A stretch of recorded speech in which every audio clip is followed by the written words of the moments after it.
major crude oil pipeline in Nigeria's southern state of Bayelsa has been attacked by militants. It comes just days after President Muhammadu Buhari heightened the military presence in the oil-rich Niger Delta region.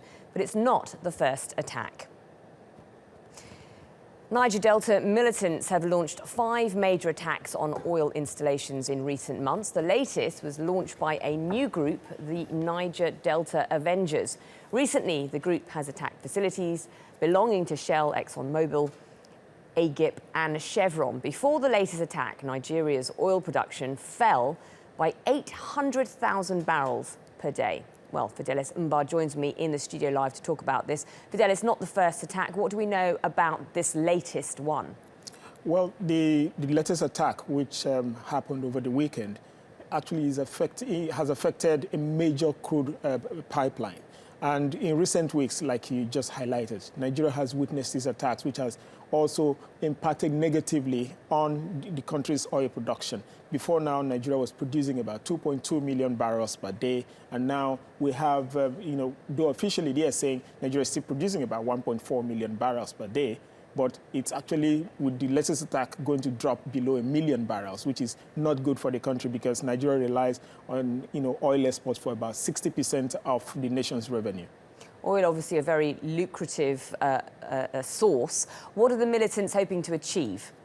Well, the Niger Delta Avengers is a new group of young people. They say they are demanding for greater ownership of oil resources for the people of the oil-producing areas in the Niger Delta. They are also calling for the environmental repair and compensation for damages inflicted by oil producers.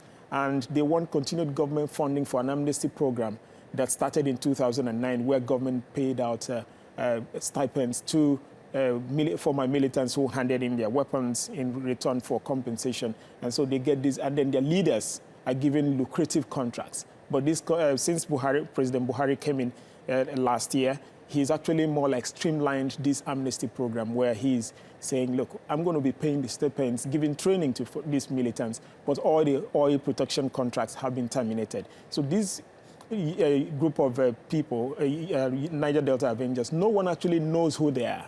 They're still more like, there are speculations that they might be former fighters who just regrouped and renamed the group. And they said their target is to bring the nation's oil output to zero. And this is actually really worrisome for the country. Extremely worrying globally as well. I mean, the latest attack, as I read out there, meant that Nigeria's oil production fell by 800,000 barrels per day. What's this latest attack going to do to the current production?